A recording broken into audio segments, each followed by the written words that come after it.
Okay. So, Mr. Éinde, it's glad to have this opportunity to talk to you. How do you value the negotiations resuming? What is the current situation after the first meeting of the leaders? Well, first I have to say it's a very good thing that they're meeting again, because we were almost 8 weeks into a period where we did not meet, and in that period they spoke more about each other than with each other, and I think it's much more beneficial actually to meet and speak and share agreements and disagreements on the table. So that's a good thing.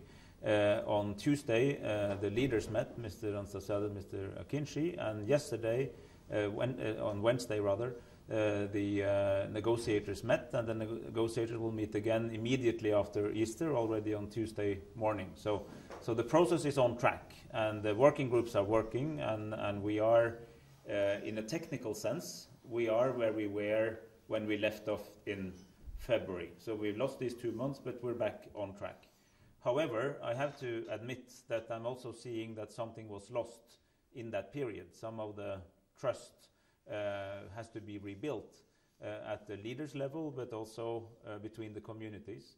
So I think we have a hard task now of not only solving the few outstanding issues, but also recreate the climate in which a settlement can actually become possible. Is it true that you realized a lack of determination or willingness at the last meeting? According to information, this is what you realized at the last meeting. I wouldn't say that there's a lack of determination. I think that's too harsh. But of course I am observing whether we have that level of drive and trust to the process that we had in the early days, and it's too early to say. We will be seeing this. Remember, my role here and the role of the United Nations is to be helpful to a leader-led process. But it is a leader-led process, it remains a leader-led process, and it cannot be anything but a leader-led process. And in difficult times, leadership is about taking tough decisions. So it's very much now up to the two leaders, if they are ready and willing, to really make these necessary choices. We know, and as Foreign Minister Kasoulides said a few days ago, there are few outstanding issues, but they are significant. That's a very good description. The leaders know almost exactly what the solution will look like now. The question is if we can sequence the final gives and final takes in such a way that they actually get there. And I don't know. I, of course, hope that this is the moment where Cypriots can be the masters of their own fate and not victims of destiny. But it's still up to the leaders to decide. Okay, so let's talk about the role of United Nations. There was a discussion if it's if you will be intermediator or we will have arbitration. We clarified this, that nothing's changed. But when you see that on core issues there is a huge gap after 23 months of discussing and negotiating, how can you help the leaders to fill this gap? Well, who will help? Exactly. Let me first say that yes, there was a discussion, but not at the table, because nobody at the table proposed any form of arbitration. I didn't, Mr. Akinci didn't, Mr. Anastasiadis didn't. So that discussion was outside of our table. What we did discuss was not so much my role, but was their role, now that we know more or less everybody's positions on every issue. Remember, there is no topic, literally no topic in this discussion that hasn't been discussed over and over again. So there are not many surprises, which means you need to pack together all these questions in such a way that both sides get what they most need. I think it's possible. I remain absolutely convinced that it is within reach. But it is only within reach if we have that level of leadership and that level of trust to make it possible. So we are having a discussion. We had a good meeting of the negotiators on Wednesday, which discussed exactly this, how we can group these issues in the most practical way, because continuing issue by issue will not take us anywhere. So we are going on packetization of core issues? We're at least, let's say we are grouping them, to use a more neutral term, to see how issues that are somewhat related can be seen in combination. And this is not my idea, this is what the two negotiators came up with when they last met, and we will continue this on Tuesday. I think that's the right approach, so we'll see how this is going. Okay, I want to ask about the 4 fundamental freedoms of European Union for Turkish citizens. You have been strictly judged that you forward this request to the European Union when you have been to Brussels. Do you think that this is part of Cyprus talks? 4 freedoms? No, it's not. I mean, what is this called in the negotiations? It's called equivalent treatment, and it's a chapter that was there or a sub-chapter that was there in the Annan Plan. It was also there in the Christofias Talat discussions, and it has also been on the table over these last years. This is what we've been discussing, and there is a relationship between this intra-Cypriot discussion and the acquis communautaire, of course, and so of course there's an EU role in this, but it's not the question about 4 freedoms for Turks. There's no proposal in that direction. Okay, let's make it clear. On Geneva, Mr. Çavuşoğlu talked about 4 fundamental freedoms of the European Union. Now this demand is changing to equal treatment between Turkish and Greek citizens? It's not. It's an old. There's nothing new. It's actually an old. In our long list of issues, this issue has been there all the time, and it's called not equal, equivalent treatment. Equivalent. And it's a discussion about what is the status of how do you maintain economic ties, commercial ties, also to Turkey. Obviously, a united Cyprus will be a member of the internal market of the European Union and have well-regulated commercial ties to all member states of the EU. What will be the economic and cultural and commercial trade ties to Turkey? That's the question. It's not a new question. It's simply not true that it came up. The convergence between Christofias and Thalasis, it's the base of the further discussions? Not necessarily. Well, it's there, but it's still being discussed in what we are chairing now is the Anastasiades Akinci discussions, and they have to make up their mind on this issue as on some other issues. You don't think? But this is not a negotiation with. This question is not a negotiation with Turkey or the European Union. It's a discussion between Anastasiades and Akinci here in Cyprus. So we have to find a convergence that will not bring Republic of Cyprus having decreased role in European Union. This is the question for Greek Cypriot side. That's a good question, and that one I can answer very clearly, thankfully. Definitely not. It's a premise for these talks, and I have personally been very strongly advocating this, and it is an established fact that the united Cyprus will be a full-fledged member of the European Union with the full application of European Union acquis, and also a full-fledged member, of course, of the Council of Europe with the human rights standards. That is not negotiable. And actually, it's not being negotiated either. Okay. Do you think that statements by Turkey or Turkish Cypriot sides about energy developments are helpful for the Cyprus talks? And at the same time, do you think that there is really a physical timetable that it's accorded to the energy developments of July? Well, if we don't have a timetable, if we had one, I think it would be more linked to the dynamics of presidential elections and so on. But I think there is a sense that we don't have oceans of time. It's important to get to a settlement the sooner the better. That is not a date. It's more an observation that these processes have their own dynamics. They start and they end. And I'm actually positively surprised that this window has remained open so long. Because remember that regional developments are really not good. Cyprus is a divided but still peaceful place in the Eastern Mediterranean, surrounded by a long series of conflicts which are just getting worse these very days, including Syria, which is becoming even more of an international confrontation between great powers.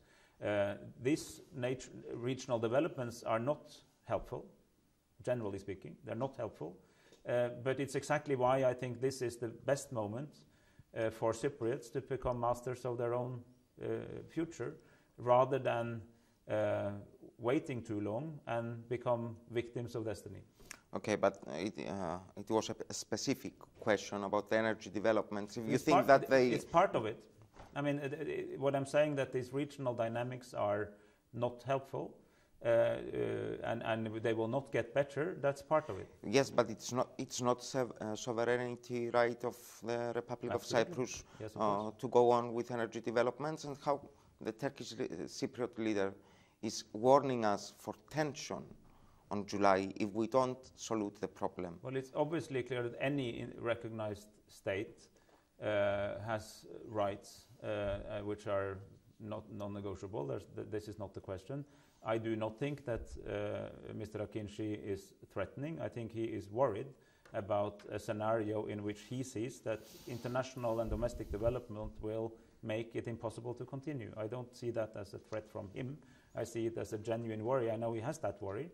And I actually think a lot of other people are also sharing that worry, even if they may not say it openly, that there is no time like the present, and wavering and thinking and reflecting too long may end up losing the opportunity. I think we are at a crossroads, and what I'm trying to get across that this is possible.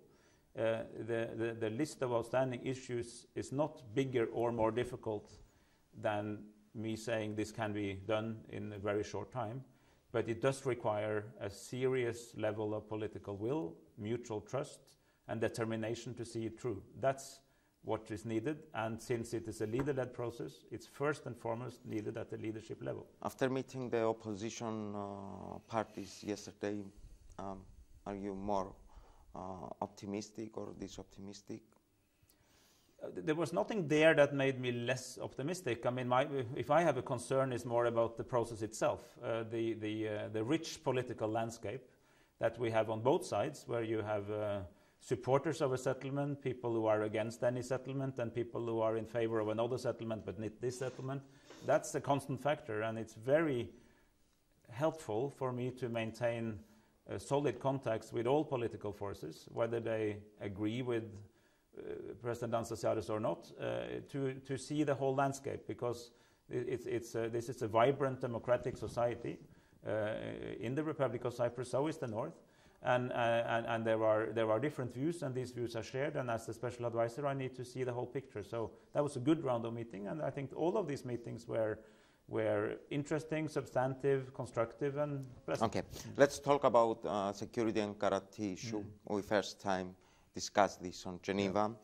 You repeatedly claim that the solution for this issue must follow this principle that the safety feeling of the one community could not make the other one feel unsafe. Yes.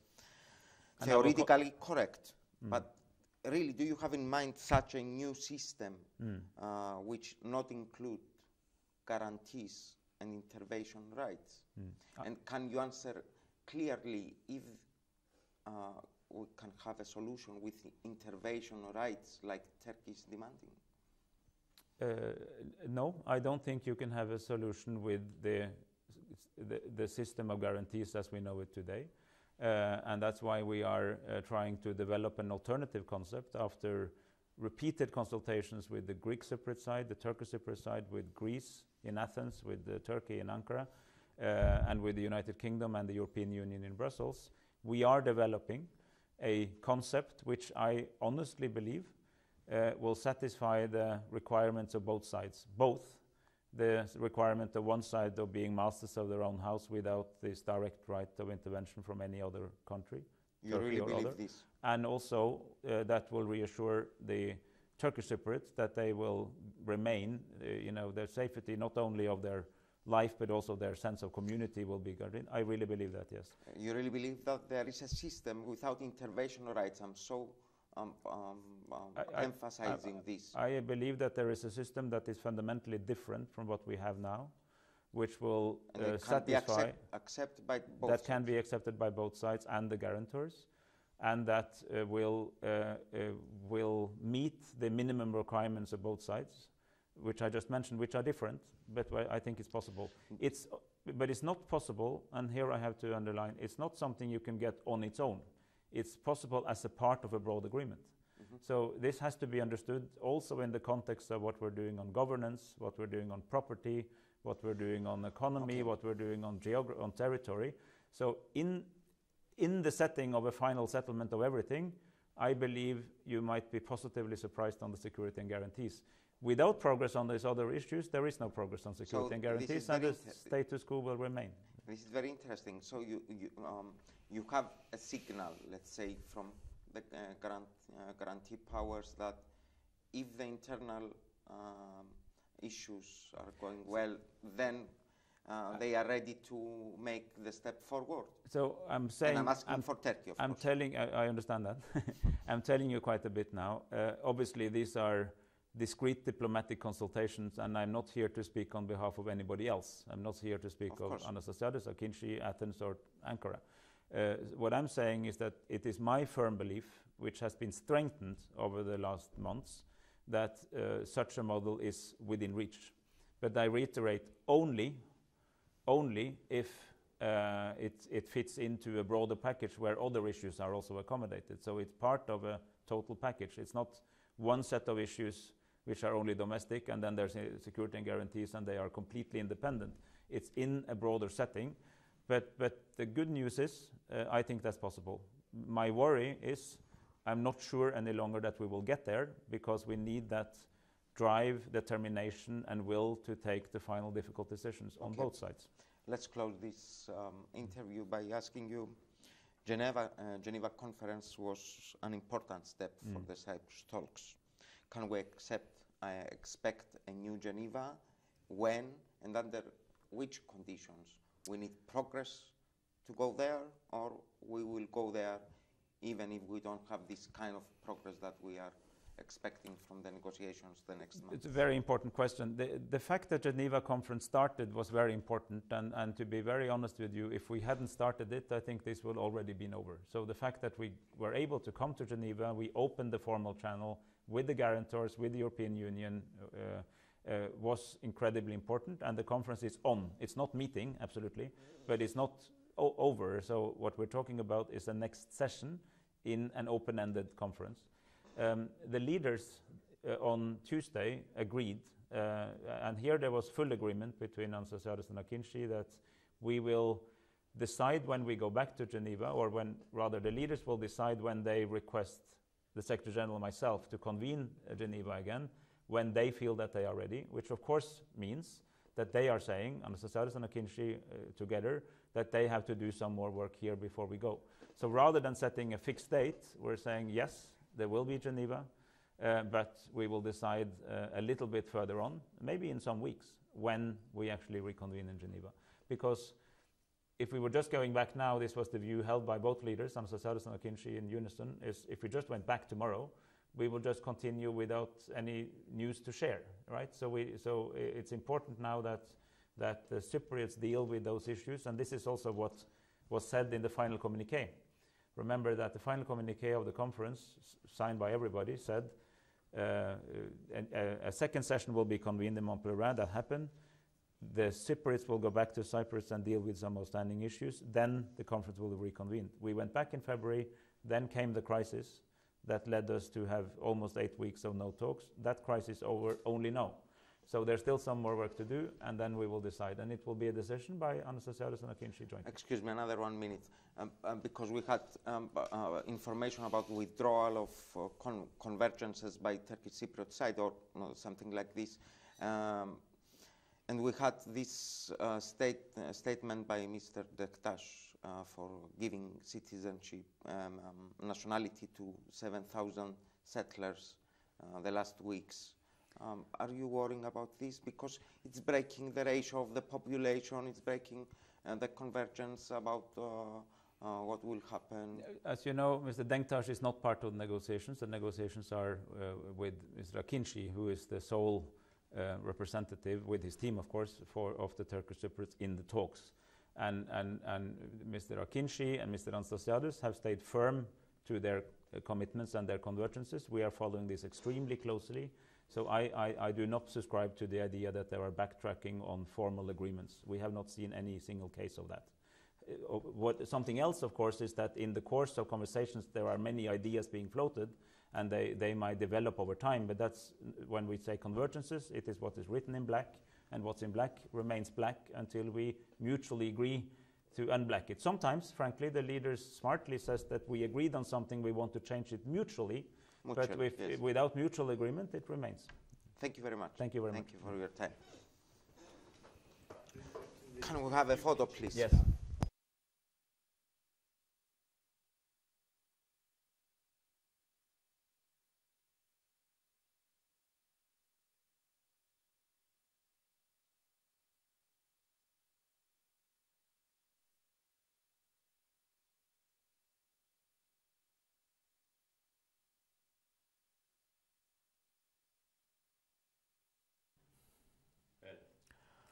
Ο ειδικός σύμβουλος του Γενικού Γραμματέα επανέλαβε πολλές φορές ότι αυτό που χρειάζεται αυτή τη στιγμή είναι αποφασιστικότητα και βούληση από τους ηγέτες των δύο κοινοτήτων για να πάρουν τις σωστές αποφάσεις στα ανοιχτά ζητήματα, επιβεβαιώνοντας πληροφορίες του Σίγμα των τελευταίων ημερών ότι κατά την τελευταία συνάντηση των δύο ηγετών υπήρξε πρόβλημα χημείας και διαλόγου. Ακόμα ένα.